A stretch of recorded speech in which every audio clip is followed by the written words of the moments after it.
திருவாதிரை நோன்பு அன்னைக்கு பச்சைப்பயிர் செய்வாங்க. ஸோ அதுக்காக வெங்காயம், பச்சை மிளகா, தக்காளி, வெள்ளைப்பூண்டு, கருவேப்பிலை, கொத்தமல்லி எல்லாம் போட்டு கொஞ்சம் ஜீரகம், பெருங்காயத்தூள், மஞ்சத்தூள் போட்டு அளவான தண்ணி ஊற்றி 3 விசில் விட்டு வேக வச்சு எடுக்கணும். அப்புறம் கொஞ்சம் நெய் காய்ச்சிட்டு அதில் அப்படியே ஊற்றி கலக்கிட்டிங்கன்னா நம்மளோட பச்சைப்பயிர் ரெடி.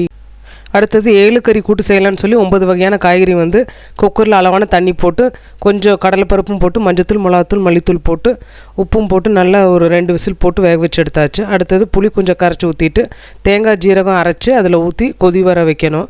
அப்புறம் கொதித்து வந்தோடனே அதை கடுகு தாளிச்சிட்டு அப்படியே அதை இறக்கி வைக்க வேண்டியது தான். நான் உளுந்து வடைக்கு மாவாட்டி கொடுத்துட்டேன். அம்மா உட்காந்துக்கிட்டு இண்டக்ஷன் அடுப்புலேயே அதை சுட்டு கொடுத்துட்டாங்க. அப்படியே அப்பளமும் பொரித்து கையில் கொடுத்துட்டாங்க. அப்போ நான் திருவாதிரை களிக்கு ஊற வச்சு ஆட்டி வச்சுருந்தேன். அது பெரிய வடைச்சட்டியில் நல்லெண்ணெய் நிறைய ஊற்றி அதை போட்டு கிண்டிகிட்டே இருக்கணும்.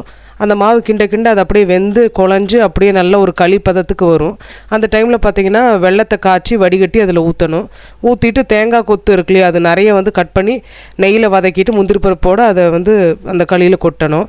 அப்புறம் கிண்ட அது பார்த்திங்கன்னா வடைச்சட்டியில் ஒட்டாமல் அப்படியே அல்வா பதத்தில் வரும். அந்த பதத்தில் அதை இறக்கிடலாம். இப்போ எல்லாமே ரெடி ஆகிடுச்சு. ஸோ பூஜை பண்ணலான்னு சொல்லி பூஜை செய்ய ஆரம்பிச்சிட்டோம். பூஜைக்கு பார்த்திங்கன்னா எங்கள் மாமியார், எங்கள் அம்மா, அப்புறம் கலாமா வந்திருந்தாங்க. அப்புறம் நாங்கள் எல்லாம் பூஜையெல்லாம் முடிச்சுட்டு அவங்களுக்கெல்லாம் சாப்பாடு பரிமாறிட்டு அதுக்கப்புறம் நான் மஞ்சள் கயிறு கட்டிட்டு சாப்பிட்டுட்டு அப்படியே விரதத்தை முடிச்சிட்டேன். இன்றைக்கி ஸ்பெஷலே அந்த திருவாதிரை களியும் அந்த 7 கறி கூட்டும் தாங்க.